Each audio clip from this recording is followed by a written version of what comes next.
Hello, मैं Vikas Mishra let's study and classes में आप सभी का स्वागत करता हूं। तो आज हम आ गए हैं वापस अपनी 50 क्वेश्चन वाली सीरीज़ को लेकर, जिसमें मैं आपके साथ आज फिर से डिस्कस करूंगा मनी ऑन बैंकिंग के 10 इंपॉर्टेंट क्वेश्चन जो आपके अपकमिंग बोर्ड एग्जाम में आने वाले हैं। कल हमने 10 क्वेश्चन डिस्कस किए थे। अगर आपने वो वीडियो नहीं देखा है तो आप प्लीज़ जाके उसको देखिए, उसके बाद यहाँ से कंटिन्यू करिए। यहाँ से हम 11 से लेकर 20 क्वेश्चन डिस्कस करेंगे, यानी आज भी हम अपने आपके सामने 10 क्वेश्चन डिस्कस करेंगे। 50 क्वेश्चन की हमारी ये सीरीज़ है जो आपके एग्जाम के लिए बहुत हेल्पफुल होने वाली है। तो चलिए स्टार्ट करते हैं अपना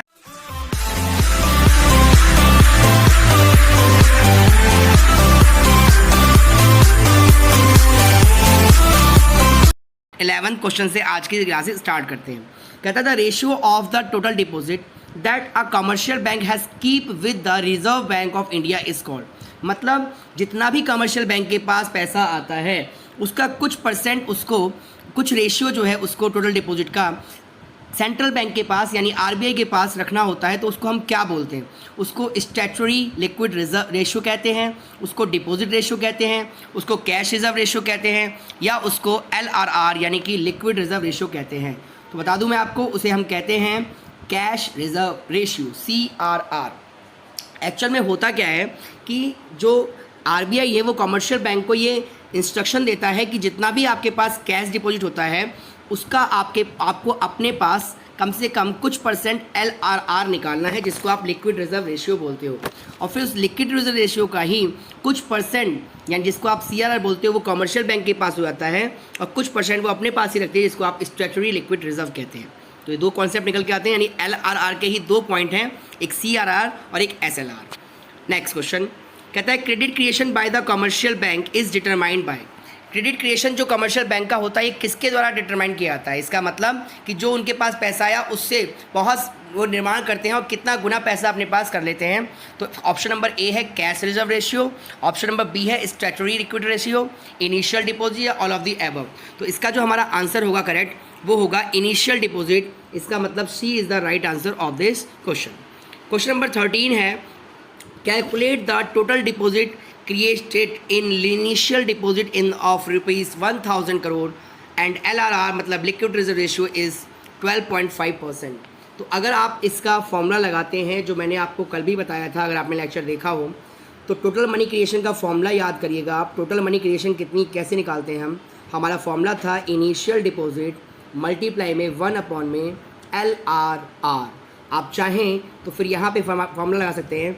इनिशियल डिपॉजिट आपके पास 1000 है, मल्टीप्लाई में 1 में आपके पास परसेंटेज है 12.5। इस परसेंटेज को आप मल्टीप्लाई में ऊपर 100 कर सकते हैं, और इसको हटाने के लिए एक जीरो ऊपर और लगा सकते हैं। जब इस पूरे को काट देंगे तो ये 8 बार में कट जाएगा, तो 8000 आपका आंसर आ जाएगा। That means A is the right answer of this question. फिर नेक्स्ट क्वेश्चन है हमारा 14 question, the minimum percentage of a banks total deposit with in required to be capped with the RBI score. मतलब एक ही question को वो घुमा के पूछ रहा है कि मिनिमम परसेंटेज कुछ है बैंक को जो कि आरबीआई के पास रखना होता है, उसे हम क्या बोलते हैं? उसे CRR बोलते हैं, SLR बोलते हैं, रेपो रेट बोलते हैं, रिवर्स रेपो रेट बोलते हैं। तो बताइएगा आप क्या होना चाहिए इसका आंसर? उम्मीद करता हूँ क्या वो पता होगा। बिल्कुल जी सही कह रहे हैं आप, CRR ही होगा। बिल्कुल, बहुत बढ़िया।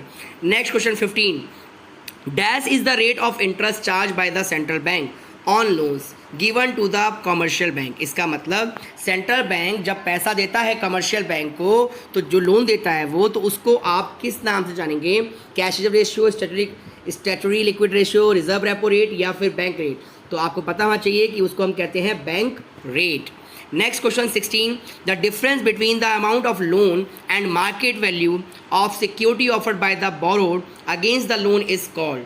इसका मतलब जो डिफरेंस होता है, जो मार्केट में आपने अमाउंट ऑफ लोन जो लिया और मार्केट वैल्यू सिक्योरिटी को दे रखी है, उनके बीच का डिफरेंस जो है, तो उसको आप क्या बोलोगे? बैंक रेट बोलोगे, कैश रिजर्व रेशियो बोलोगे, repo rate reverse repo rate बोलोगे, या मार्जिन रिक्वायरमेंट बोलोगे? तो ध्यान रखिएगा C is the right answer of this question. उसको मार्जिन रिक्वायरमेंट बोलते हैं। इसका मतलब ये होता है कि जैसे मान लीजिएगा कि आपने बैंक से लोन लिया 100 रुपये का, कमर्शियल बैंक ने लोन दिया आपको 100 रुपये का, और सिक्योरिटी उसने आपसे ले ली मान लो 150 की, तो इसके बीच का डिफरेंस कितना है? 50। That is called the marginal requirement.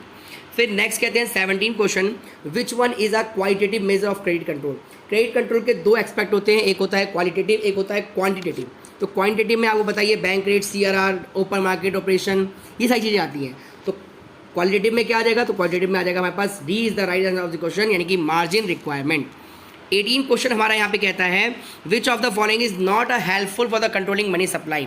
Money supply में कौन अपनी मुख्य भूमिका नहीं निभाता। तो आप ये देखिए, देखते हैं हम यहाँ पे एक वर्ड देखिए ध्यान से, नॉट वर्ड लिखा हुआ है, इस पर फोकस करिएगा। Free market policy, bank rate, CRR, change in margin requirement. तो पता है जी ये तीनों तो ठीक है, लेकिन फ्री मार्केट रिजर्व पॉलिसी कुछ होती ही नहीं है, तो इसका मतलब A is the right answer of this question. Which of the following is not concern with banking organisations.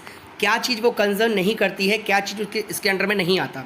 Bank rate होता है जी, क्रेडिट क्रिएशन होता है जी, कैश रिजर्व रेशियो होता है जी, लेकिन फिजिकल डेफिसिट तो बजट का टॉपिक है, ये तो इसके अंदर होगा ही नहीं जी। तो इसका मतलब B is the right answer of this question.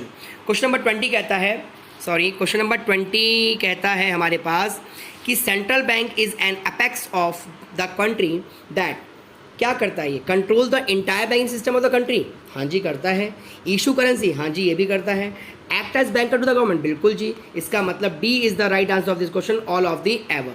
तो दोस्तों मैंने आपके 20 क्वेश्चन यहाँ पे करा दिए हैं, आप इसको नोट डाउन कर सकते हैं। अगर नोट डाउन नहीं भी करना है तो आप एक बार इस वीडियो को रेफर कर सकते हैं, देख सकते हैं, अपने दोस्तों के साथ इसको शेयर कर सकते हैं, और आप यहाँ पर अपने आप का कॉन्फिडेंस बूस्टअप कर सकते हैं कि आपको कितने क्वेश्चंस के आंसर आते थे और कितने आपके गलत हुए।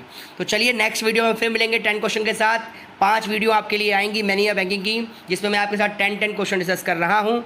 तो आज के लिए इतना ही, बने रहिए मेरे साथ। जय हिंद, जय भारत, थैंक्स फॉर वॉचिंग।